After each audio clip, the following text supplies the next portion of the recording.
seguinte, vamos fazer um painel muito necessário. E eu vou chamar uma pessoa que é muito querida, que eu tenho imensa admiração, que é o Rogério. Já puxei ele aqui para o palco. E, Rogério, tudo bem contigo? Você escuta a gente aqui? Acho que ele deu uma travadinha. Mas enquanto ele acessa aqui, queria dar um contexto sobre esse nosso painel. A gente vai falar um pouco aqui sobre beleza que transcende. E a necessidade de a gente falar sobre esse tema de forma tão afetiva e tão profunda é exatamente a gente entender todos esses atravessamentos que a gente está conversando até o momento, a partir de quem também tem essa essência, essa vivência que transcende os padrões, não só no sentido de raça, mas também de gênero, né? Porque é importante que a gente aponte, coloque e dignifique os nossos no sentido mais plural e diverso possível, afinal, né, nós somos negros, somos diversos, somos tudo o que a gente quiser ser e a gente tem esse direito. Então, Rogério, meu querido, seja muito bem-vindo. Você escuta a gente, meu amigo? Sim, tudo Ah, bem? maravilha. Acho que tinha caído. Aí, tá ótimo, tá ótimo. Fui dando um contexto aqui do nosso painel e, meu amigo, queria te agradecer imensamente. Registrei aqui a minha imensa admiração por você e fico muito grato por você estar aqui com a gente nessa conversa. E já queria pedir uma gentileza, meu amigo, para a gente aproveitar o máximo do seu tempo aqui com a gente. Conta pra gente quem que é você na fila do pão. Eita. Sou Rogério Andrade, sou nortista, vim lá de Rondônia, moro em São Paulo, tenho 6 anos, sou formado em Pedagogia pela Federal de Rondônia, acho que pensando em titulações, que para a gente é importante, é importante. Então, sou formado em Pedagogia pela Federal de Rondônia, sou também formado em Psicologia aqui em São Paulo, quando vim para cá. Sou sexólogo de atuação prática e atualmente trabalho na Prefeitura de São Paulo, mais especificamente com a população LGBT, coordenando um centro de referência da região norte aqui na Prefeitura de São Paulo. E, para além disso, para além da vida acadêmica, né? Então, sou casado com o Rafael, estou no processo de adoção de uma criança que vai vir aí muito linda, muito sonhada. Inclusive, ontem de manhã foi a minha Maravilha. entrevista. É, apaixonado por escrita e por pesquisa em saúde da população negra, que é o meu recorte principal. Então, hoje também sou pesquisador na Faculdade de Medicina e pesquiso especificamente o processo de formação educacional de médicos e profissionais de saúde no combate ao racismo e pesquiso sobre saúde da população negra. Então, tenho esses dois recortes mais específicos, pai de plantas e de pets, e acho que meio de tudo isso, vim cair aqui nessa cidade, a qual escolhi para fazer moradia e sou apaixonado, né? Dificilmente alguém gosta de ficar neste caos de São Paulo, mas eu amo esse É. caos de São Paulo. Então, assim, sou um ser vivente, um ser andante, que gosto de transitar nas políticas públicas, entre políticas públicas e pesquisa. Então, eu ocupo esses dois lugares, acho que de forma direta e indireta, e respirando e vivendo, combato o racismo e vivo o racismo diariamente. Isso, um pouco disso, um pouco de tudo isso. E maravilhoso, e maravilhoso. Rogério, eu queria fazer uma pergunta, não sei se vou fazer ela da forma adequada, caso eu não faça, eu peço desculpa. Porque a gente fala muito sobre beleza e muitas vezes eu tenho a impressão, e é um erro até que eu já cometi algumas vezes, de trazer uma perspectiva a partir de uma relação padronizada entre homem e mulher, no sentido homem, gênero, mulher, ponto, acabou. E temos esses contextos para a gente debater a beleza. O que significa beleza para o Rogério? E o que é a beleza quando a gente humaniza também e traz todas essas camadas de interseccionalidade que atravessam quando a gente quebra essa relação de um padrão que europeu, que já vai trazer a gente enquanto um não humano, pessoa negra, e ainda mais outras camadas de violência que vai falar, não, então você Você não é homem, você não é mulher, você não é além de você não ser humano, você nem aqui devia estar.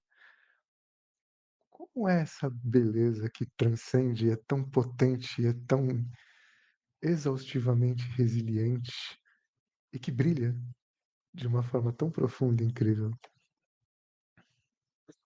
Acho que primeiro a gente vai entendendo o contexto beleza, né, então acho que a gente precisa transitar, e eu acho que a gente transita diariamente entre beleza física, aquilo que você olha e fala: "Caramba, que delícia, que sabor", e a beleza personalidade, comportamento e conduta que também é uma beleza, né. E ambas as belezas são muito importantes.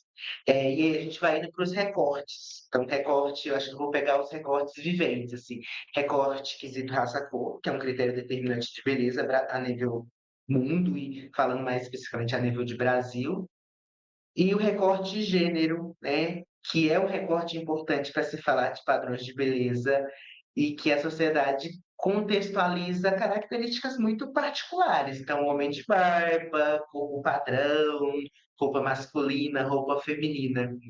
E como que é transitar neste meio, neste espaço, nesse grande processo já construído, porque eu acho que é um fator importante, assim. Já está construído e já está posto. E como que você quebra essa construção? Porque porque a beleza para mim é em outro lugar, né. Então, assim, essa jaqueta não é masculina. Eu não poderia, socialmente falando, estar utilizando ela, porque ela não é masculina, né. E de fato ela não é masculina mesmo, eu comprei na seção feminina. Então, para mim é bonito, para mim é lindo e eu me acho muito bonito com essa blusa, com essa jaqueta, mas socialmente talvez não seja. Então acho que a beleza também vai vindo neste lugar de fortalecimento de identidade, e essa identidade é muito individual, essa identidade é minha, Rogério, característica minha. Então eu preciso me sentir confortável e bela o suficiente para utilizar qualquer roupa, ou a roupa que eu acho que é conveniente para ressaltar a minha beleza. E aí essa beleza vai transcendendo, assim, sabe, no sentido de romper estereotipos sociais, de romper com características, eh, padronizadas ou de aceitar essas características para mim, porque nem sempre é sobre romper. Eu acho barba bonito, barba é uma coisa masculina, socialmente falando, e eu acho bonito e gosto dela no meu corpo, então não estou rompendo. Já me é posto pela sociedade que homens têm barba. Então também não é só sobre romper, mas é como eu me sinto. E aí, como eu me sinto, vai atravessando emoções, personalidades, vestimentas e um tanto que eu consigo absorver de um processo individual meu, né. Então, assim, estou forte o suficiente para usar uma roupa minha calça também é feminina, que não dá para ver, mas estou forte o suficiente para sair na rua todo caracterizado com a roupa feminina e aceitar os julgamentos que vou receber, porque já sei que vou receber para além do atravessamento do racismo, vou receber, né, o senso de julgamento comum relacionado à homofobia, então estou forte o suficiente, belo o suficiente, me achando lindo o suficiente para sair na rua com essa roupa, essa beleza já me transcendeu, eu já passei por isso e hoje para mim eu estou lindíssimo, assim, estou belíssimo hoje. Então acho que é muito fortalecimento de identidade. Como eu me fortaleço com a minha própria identidade, falando no quesito raça, gênero, mas falando de construção social, e como eu percebo essa beleza que ultrapassa o limite da sociedade, que ultrapassa o limite do senso de julgamento comum, que ultrapassa as barreiras da minha casa, que as pessoas podem falar o que elas quiserem hoje, no dia de hoje, que nem todo dia a gente está forte o suficiente também, claro, mas no dia de hoje as pessoas podem falar o que quiserem com relação a como eu estou me vestindo, como eu estou me sentindo a nível de externalização, que eu vou continuar estando lindo pra caramba. Eu acho que é um pouco disso, que eu vou percebendo, que eu vou sentindo a beleza na construção que caminha junto. Fortalecimento de identidade, construção social, no sentido de expressão de gênero, de expressão de características ou de expressão de vivência e de fortalecimento de identidade mesmo. Incrível. E é sobre isso, né, é a nossa potência que vai continuar sendo potência, goste o mundo ou não. Que lindo isso. E Rogério, numa das conversas que a gente teve, você falou uma coisa que para mim foi tão incrível e tão marcante, que é essa relação de quando a gente articula, né, beleza, saúde mental e afeto. Que uma coisa que você falou, que eu achei tão fantástica, que quando alguém vem falar comigo, eu estou dizendo eu te amo, né? Independente de qualquer coisa, eu estou dizendo eu te amo. Qual que é o papel da rede de afeto, da rede de acolhimento para para pessoas que são tão atravessadas de forma tão cotidiana e que muitas vezes normalizam esse estado, muitas vezes um estado adaptativo por uma questão de sobrevivência? Qual que é a importância do acolhimento, do afeto, e nessa relação de um afeto respeitoso e não só romantizado? É também importante a gente quebrar a relação de afeto é só amor e abraçar em árvore, vamos todos ficar muito felizes, e a gente anula a vida como ela é. Mas qual é o papel do afeto em acolher e potencializar essa, essa essência, essa beleza que já veio potente por si só? Acho que estou pensando qual lugar de afeto, né? Então, é entender que todas as coisas são afetos e desafetos. E eu acho que isso é um lugar muito importante. Então, assim, ouvir é afeto, independente de quem seja. Se é um desconhecido na rua, mas ele veio falar com você e você ouviu, é afeto, é cuidado, é eu acho que é fortalecimento, sabe?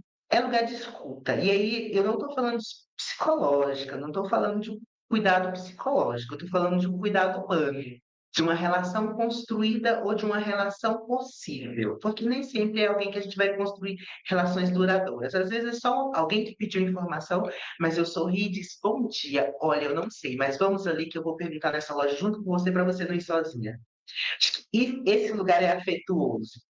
E acho que o afeto no processo de fortalecimento mesmo, assim, de identidade, ou de, de transmitir beleza, ou de transmitir cuidado, ele vai no processo de me acolher no afeto. Então, assim, eu não consigo, eu não consigo ser afetuoso se eu não estou cuidando de mim, porque eu não estou bem. Né? E não é verdadeiro. Eu acho que isso também é importante, não é verdadeiro. Então, eu acho que eu preciso ir aceitando as minhas identidades, a minha construção, o meu processo, para que eu acolha o afeto e o processo dos outros. E esse acolher seja de fato genuíno, sabe? De fato real, de fato com intencionalidade e não como robôs e como máquinas em processos mecânicos. Ele, bom dia. Eu brinco com os meus funcionários às vezes, gente, eu não vou chegar para vocês falando bom dia, jogando glitter 8 horas da manhã porque eu peguei um transporte 2 horas, tá? Eu não tô feliz. Eu estou, eu estou vivendo a realidade. Calma, que eu vou, né, conversar dignamente depois de um chazinho, mas vamos lá, devagar. Então, acho que a gente precisa entender as nossas limitações de afeto e de cuidado e, ao mesmo tempo, ir conversando sobre isso. E aí, gente, eu, eu, eu verbalizo muito tranquilamente assim: eu preciso falar das minhas coisas, eu preciso falar das minhas angústias, eu preciso falar dos meus afetos e dos meus desafetos. Olha, Rony, tem isso que eu não estou gostando de você. Você consegue entender o meu recado? Isso também me afeta. E o que que a gente pode pensar junto para que nem eu me sinta incomodado, nem você tenha que mudar coisas que fazem parte da sua construção social? Porque não é justo por você que você mude por mim, mas é justo que você entenda que existem coisas que eu não me sinto confortável. Vamos pensar juntos, estrategicamente, o que que a gente pode se cuidar nesse afeto. Então, eu acho que eu vejo esse afeto muito nesse processo de troca diária mesmo, sabe? De oportunizar que a pessoa verbalize os desconfortos e os confortos, para que a gente fortaleça coisas e desconstrua outras coisas. A gente vai junto, vamos pensando, vamos construindo. E nessa construção, eu só consigo vislumbrar diálogo mesmo. Diálogo, aceitação, processo reflexivo constante, Não vou jogar expectativas minhas nos outros, não vou querer que os outros se modifiquem por mim, vou respeitar o processo dos outros, não vou nivelar a dor dos outros. Então, as pessoas sentem dores, por mais que a ação seja igual, as dores são diferentes, porque não é só sobre uma dor, é sobre uma vida inteira. Então, acho que esses processos são processos importantes que a gente precisa falar mais, que a gente precisa dizer mais. Porque se a gente só guardar, a gente adoece o outro, a gente não é afetuoso com o outro e, ao mesmo tempo, que é o mais importante, a gente não é afetuoso com a gente mesmo. A gente não cuida da gente. Então, acho que isso eu ouvi um pouquinho do painel anterior, sabe? O que eu gosto. Eu gosto que me abrace, então eu vou abraçar, mas talvez eu não goste. Então eu preciso que as pessoas saibam que eu não gosto, porque elas estão fazendo o que a sociedade colocou a vida inteira, que é se comprar. São Paulo, na verdade, quer se cumprimentar assim, deste jeito. Mas tem gente que não é que cumprimenta assim. E tudo certo. Então, acho que este processo precisa ser afetuoso para com todas as pessoas. Diferente de desrespeito, mas o afeto é isso. É dizer, eu gosto, não quero hoje, não vou sair hoje, não estou disposto, estou cansado. A gente pode marcar outro dia. Isso é afeto. É comunicação. Acho que comunicação é afeto. Eu diria que processo de comunicação não violenta é afeto. Todos os processos de comunicação não violenta também são afetuosos e são processos de construção. Viu? Eu queria até pegar esse ponto que você trouxe da comunicação, porque é muito difícil, né? Ou foi construído para que seja difícil, a gente criar essa narrativa potente sobre nós mesmos, né? Ainda mais sobre um outro corpo parecido com a gente.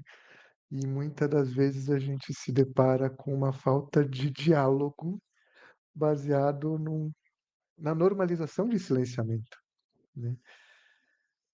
Rogério, qual que você sente que é o. Primeiro, o que você sente que trava a comunicação? Porque esse é um ponto que a gente fala muito pouco, né? É importante a gente falar, mas o que trava, o que impede a comunicação acontecer de forma fluida? E do outro ponto, qual que é o impacto que a gente tem sobre o silêncio? Acho que é pensar que silêncio também é comunicação, em partes, né? Faz parte do Uhum. processo. Mas eu acho que o movimento que eu percebo nos processos que eu já vivenciei, ou que as pessoas partilharam comigo, é que a gente está sempre muito na defensiva. E a gente quer sempre argumentar sobre o discurso do outro. Então, se o outro fala que não vai, a gente quer questionar por quê. Mas vamos sim. Não, eu só não vou. E se eu não vou, é porque eu não quero, porque se eu quisesse, eu falava de primeira que eu ia, sabe? Então, acho que a comunicação ela vai sendo travada porque a gente está sempre na defensiva. A gente quer sempre argumentar, ou a gente quer sempre uma explicação das coisas, e nem sempre é sobre este processo. Né? Então, acho que a gente vai entendendo e desenhando esse processo de comunicação. Primeiro, sai da defensiva, porque a gente não está. Nem todos os diálogos são para ataque, não é isso, não é só para este lugar, porque ficar na defensiva é muito cansativo.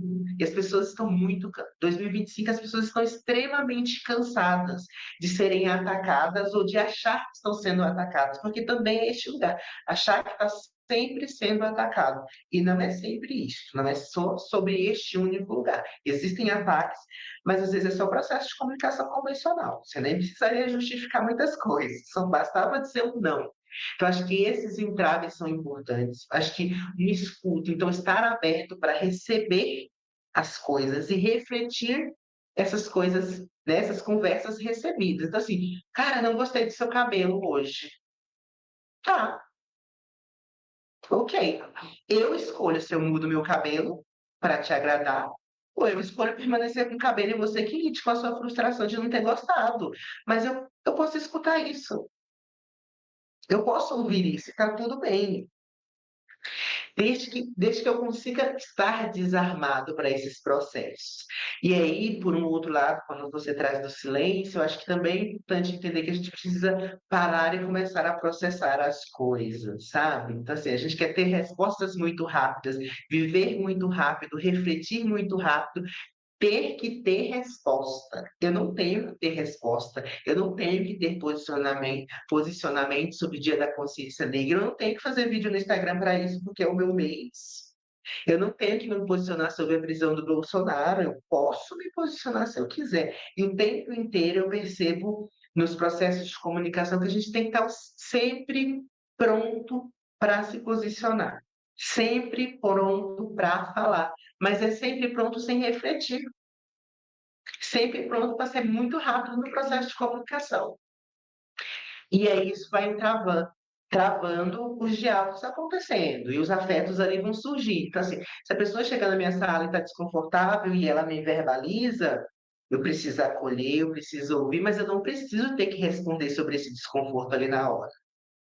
Eu não preciso atender aquela necessidade, eu preciso refletir o processo. E a gente não reflete o processo. Sociedade 2025, assim, sociedade atual, vou vendo um processo acontecer que é muito rápido, muito rápido, muito rápido. Às vezes o vídeo acabou de sair, pessoas próximas já estão me mandando esse vídeo dizendo como que eu vou me posicionar sobre isso. Gente, eu nem vi o vídeo, primeira coisa. Segundo, que eu nem tenho que me posicionar. E terceiro, que se eu for me posicionar, eu preciso refletir sobre o meu posicionamento. Senão, não é posicionamento. Senão, é repetição de discurso. E repetição de discurso não é diálogo. É cópia. Então, acho que esse movimento de querer responder muito rápido, ao mesmo tempo de estar muito armado na defensiva, a gente precisa se desarmar. Porque ficar armado o tempo inteiro é muito cansativo. É cansativo assim, ó, você vai sentir na mão, assim, no corpo, você vai sentindo nódulos, assim. Tá tudo travado, tá tudo cansado. Vamos respirar, vamos ver a natureza, vamos fazer coisa que a gente gosta. Eu gosto de assistir série o final de semana inteiro, então vamos assistir série o final de semana inteiro.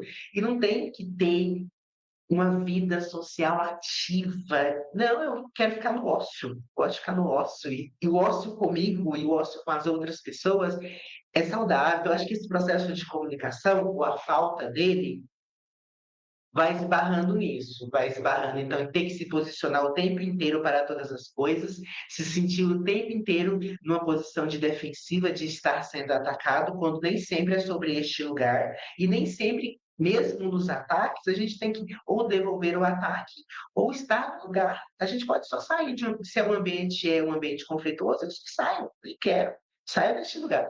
Então, acho que esse movimento, esses tópicos assim, são importantes da gente refletir, sabe? Eu quero mesmo tudo isso. Isso não é muito cansativo para quem, fala por mim, para quem está com 35 anos de idade, isso não está.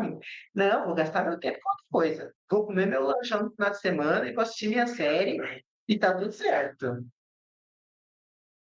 Fantástico. E Rogério, você tocou num ponto que são tantas camadas que muitas vezes a gente precisa quebrar para se enxergar como um ser humano, né? E normalizar essa humanização de eu não preciso estar aqui pronto para dar porrada se eu tomar um tapa, se eu cair, eu preciso levantar. Não é sobre performance, né? É sobre sentir e agir aquilo que se sente. Queria que você pudesse comentar uma coisa sobre algo que é tão óbvio, é básico, mas não necessariamente óbvio. Principalmente você que está no front. Como você define dignidade?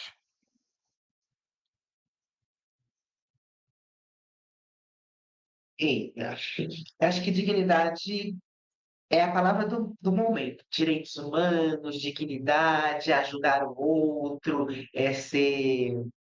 Ai, fugiu a palavra agora, quando se colocar no lugar do outro, sabe? As pessoas, se coloca no meu lugar. Não, eu não posso me colocar no seu lugar. A minha vida já é cansativa demais, né? Então, acho que a primeira coisa já é daí. Vamos lá.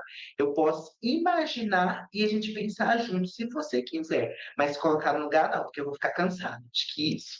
Então, eu vou entendendo e vou construindo dignidade a partir do discurso da própria pessoa. Então, o que que é dignidade para mim? Então, dignidade para mim, para além daquilo tudo que a Constituição já vai dizendo, teto, moradia, saúde, direito a isso, direito àquilo. Ok, isso aí já está posto, isso daí deveria ser para todas as pessoas. Mas o que que é dignidade para você? O que que é dignidade para mim, Rogério?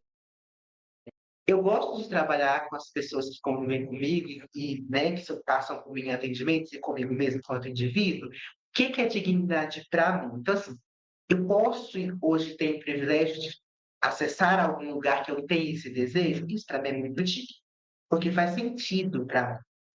Não é sobre o dinheiro, embora o dinheiro, né, possibilite muitas coisas, mas é sobre o que faz sentido para mim, que vai me deixar digno, ou que eu vou me sentir digno. Então, assim, falando de afeto, por exemplo, que as pessoas respeitem a minha individualidade, o meu corpo, a minha forma de construção social. Eu já partilhei com você em algum momento que eu gosto de cumprimentar as pessoas com um abraço, por exemplo. E é uma construção social. Digno para mim é eu falar para a pessoa que eu não gosto de abraço e ela entender que ainda assim eu continuo sendo a pessoa incrível que eu sou. E que eu não sou rancoroso, ranzinza, porque eu não gosto de abraço. Eu só não gosto de abraço, mas eu gosto de tantas outras coisas. Então, acho que a dignidade, para mim, vem deste lugar do que eu acho digno e como eu gostaria que as pessoas me tratassem, garantindo a minha dignidade. Roupa, moradia, comportamento, afetos e desafetos, escutativa, presente, que presente que eu gosto. Eu brinco com as pessoas que às vezes, né, passou meu aniversário mês passado, dizem, o que você quer ganhar de presente? Vou te levar um presente. Que? Gosto. Mas me pergunta o que eu gosto de ganhar, cara, porque se você chegar com um presente que não faz sentido para mim, eu aceito o afeto, né? Eu entendo que é simbólico. Mas se você me perguntar o que eu estou precisando e eu falar, estou precisando daquela camiseta de R$ 30, você vai economizar dinheiro, você vai me fazer extremamente feliz com uma coisa que eu vou usar diariamente. É muito digno isso, sabe? Esse processo mínimo. Então, acho que a dignidade, para mim, vem muito deste lugar individual. O que é digno para mim? Por exemplo, vou falar um exemplo muito particular. Família não é um ponto para mim. Família parental inicial, mãe, pai, irmãos, tios, tias, eu não tive. E para todas as pessoas, para uma grande parcela da pessoa, é um lugar muito importante. Se as pessoas me falarem que é um lugar muito importante para mim, eu não consigo falar que é, porque eu não tive essa realidade. É digno para mim? Não, não é. Não é um lugar que eu vejo, que eu vislumbro que todas as pessoas precisariam ou precisam ter. Uma família, uma mãe, um pai, uma irmã. É importante. Quem tem, que bom, e fico muito feliz e comungo desses lugares. Mas para mim é outro lugar, é outra realidade. E é uma realidade que, por vezes, fez falta numa época, mas que hoje, para mim, é tão normal, é tão. Né, sendo sincero, é exótico.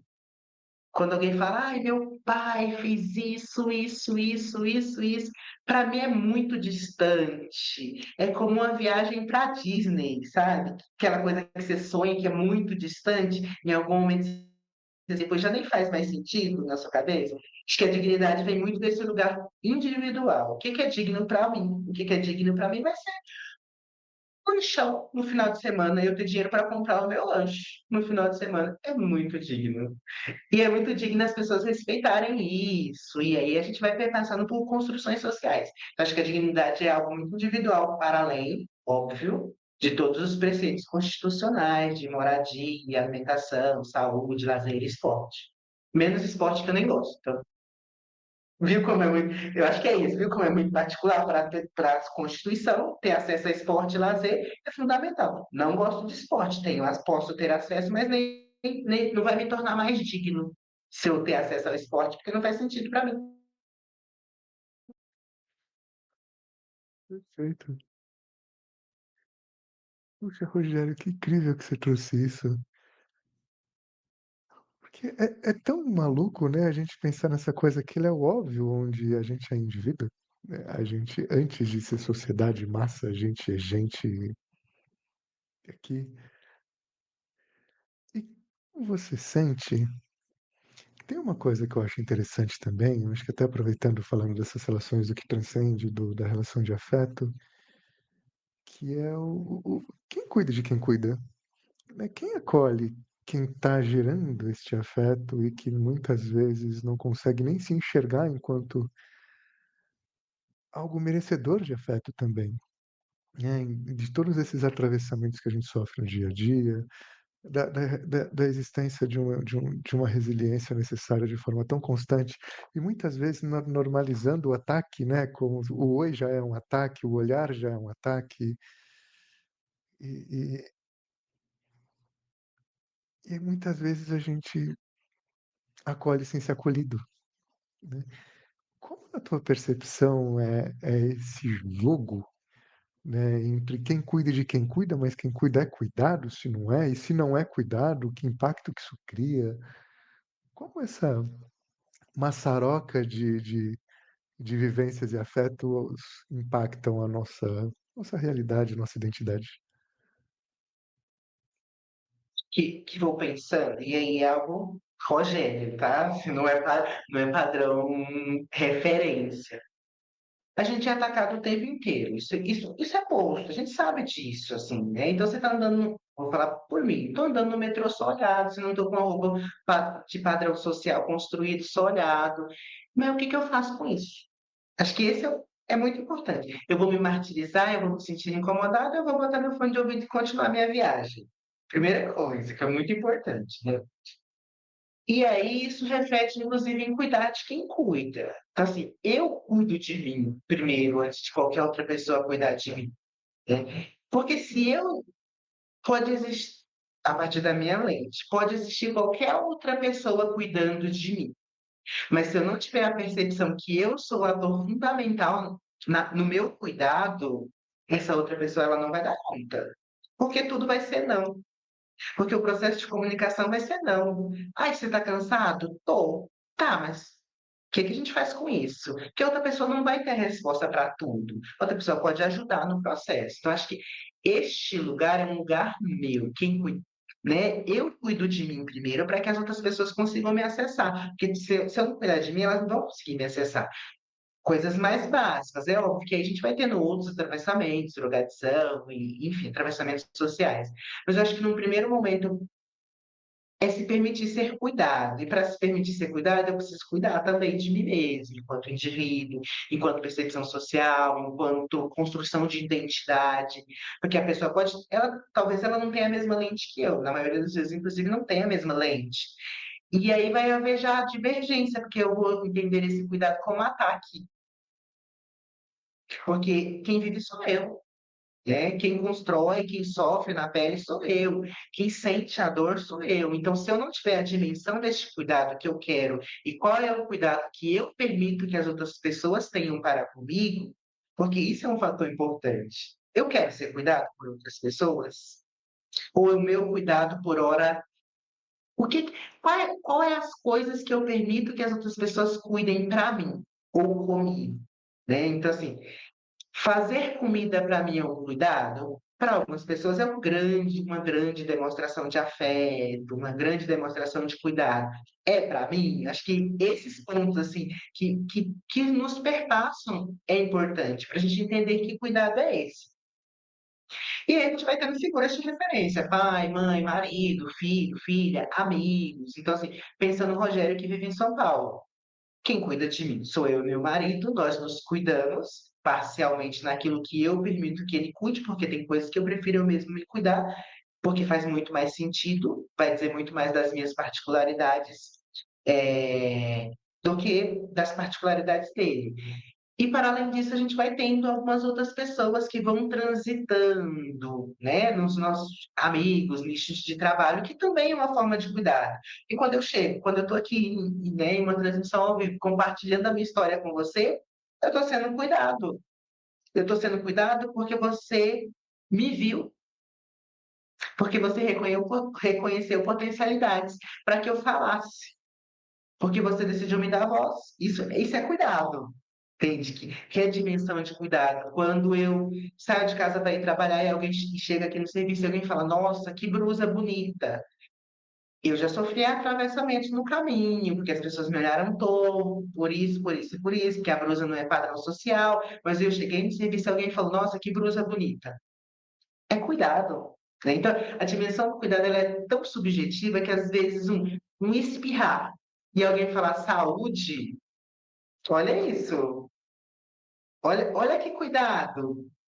É cultura, mas também é cuidado, porque a pessoa está desejando, né? Mesmo que seja um costume, mas está desejando. Opa, essa pessoa escutou eu espirrar. Opa, ela me desejou saúde, muito obrigado. Então, acho que essa dimensão do cuidado e de quem cuida de quem está cuidando, né, principalmente para a gente que é da saúde, direitos humanos, ela vai muito. muito individual, assim, sabe? Trazer um biscoito para você no início da manhã. Que cuidado! Cara, eu fiz um biscoito na minha casa, lembrei de você. Toma, trouxe para você tomar café. Parece nada, mas isso é gigante, gigante, quando não existe uma intencionalidade de puxar saquismo, claro. Mas isso é gigante, assim. Então, acho que a dimensão do cuidado ela é tão sutil, eu não preciso dizer que eu estou cuidando. Eu preciso mostrar de forma muito simples, sabe? Olha, passei ali no jardim, eu faço isso às vezes. Passei ali no jardim, vi uma florzinha ali, tirei a flor e trouxe para alguém, entreguei aleatório, assim. Ah, lembrei de você quando estava passando no jardim. Eu não comprei um buquê de R$ 150. Mas eu trouxe uma flor. E esse é tão mais simbólico, é o que as pessoas que me rodeiam, que é muito mágico receber uma cartinha escrita de próprio punho, assim, que seu dia seja lindo. Olha, curtíssimo, mas escreveu à mão.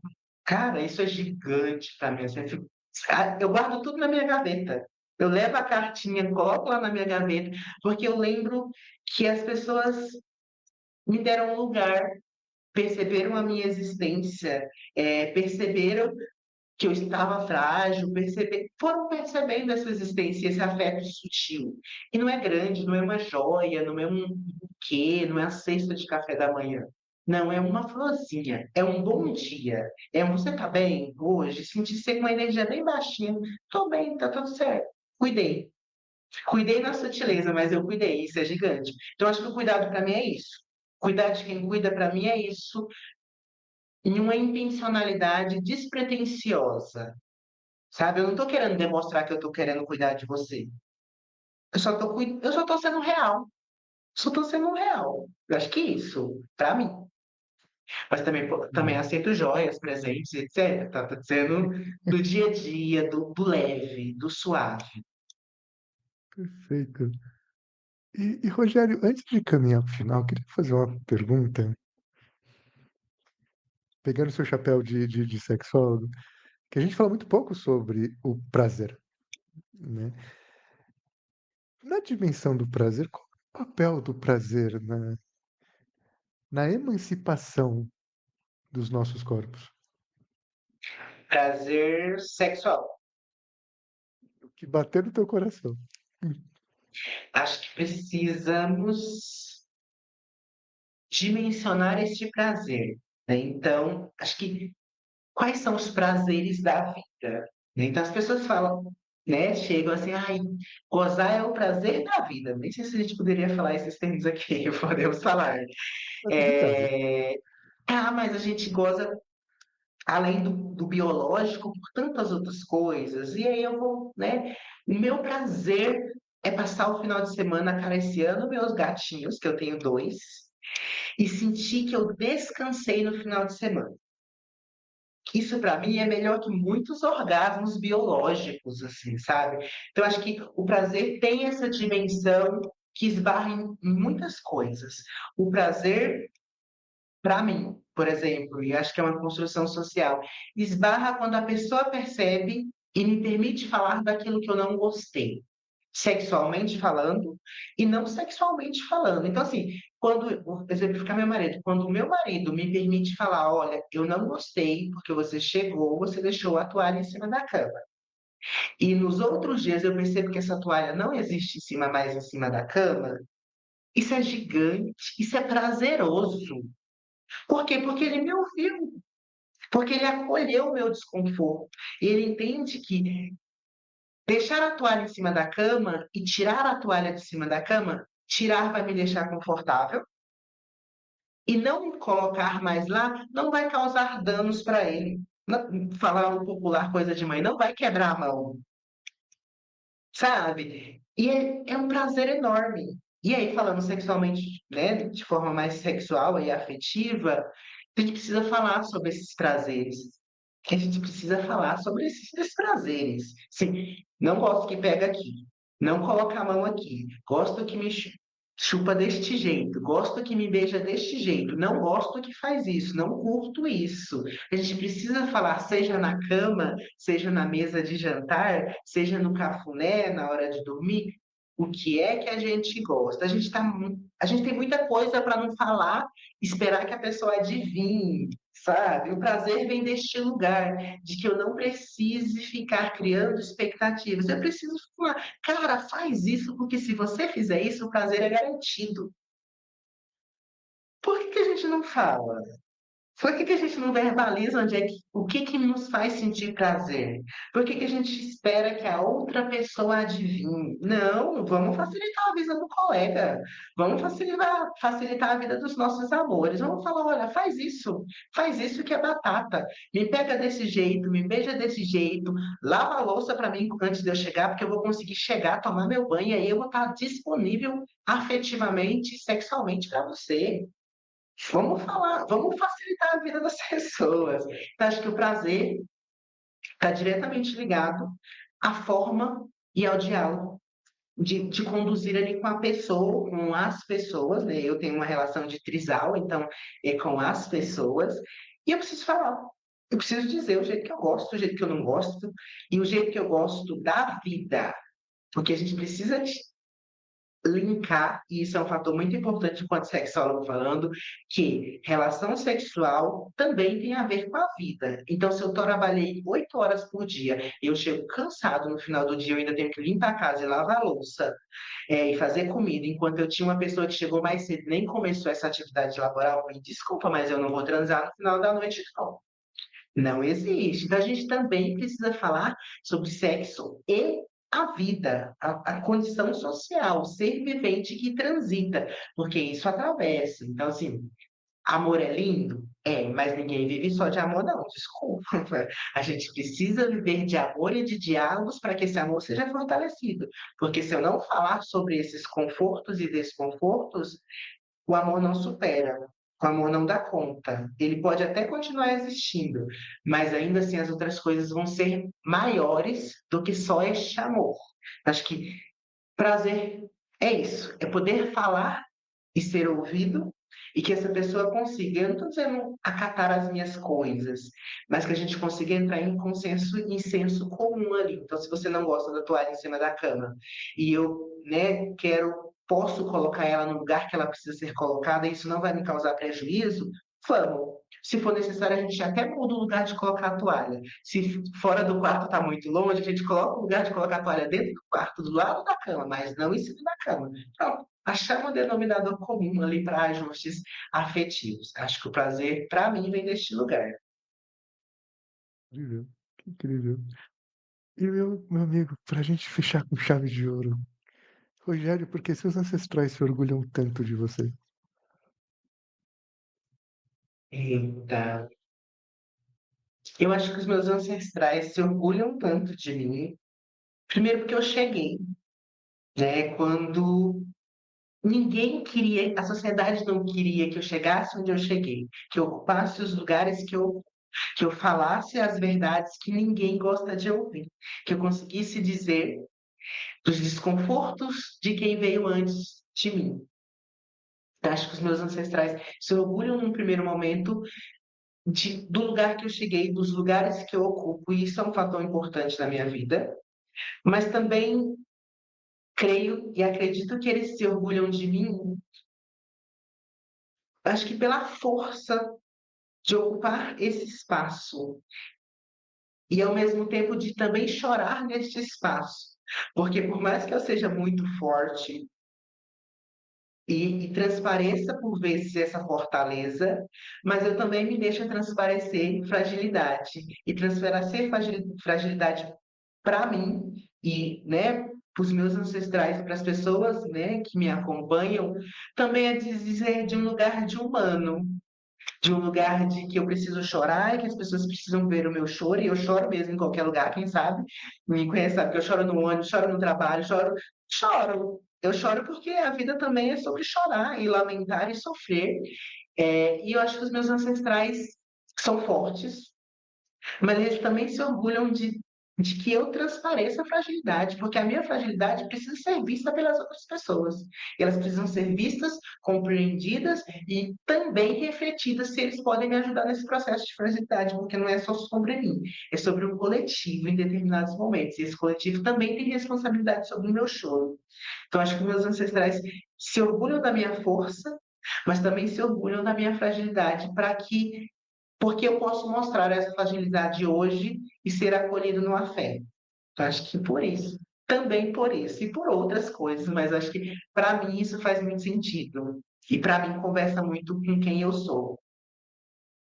Incrível, incrível. Meu querido, eu queria te agradecer imensamente, porque foi maravilhoso. Espero que você tenha curtido como a gente curtiu. Sim. É Hum, sempre um prazer. É sempre um prazer falar de mim. Acho que é isso. Eu estou falando do lugar que eu transito, e da pessoa que eu sou. Então, assim, a gente se acolhe no afeto, se cuida e toma um café. E é isso. E a vida, sem dúvida. Que lindo. Meu amigo, mais uma vez, muito obrigado. Espero que você possa curtir um pouquinho mais com a gente aqui nesses 2 últimos painéis. E foi uma honra imensa ter você aqui com a gente. Eu que agradeço, agradeço você pelo convite, as pessoas que estão nos acompanhando também, e a gente segue à disposição, trocando, se acolhendo e se desacolhendo também, porque a gente também briga quando é necessário. Muito obrigado. Eu que agradeço. E até já. Até.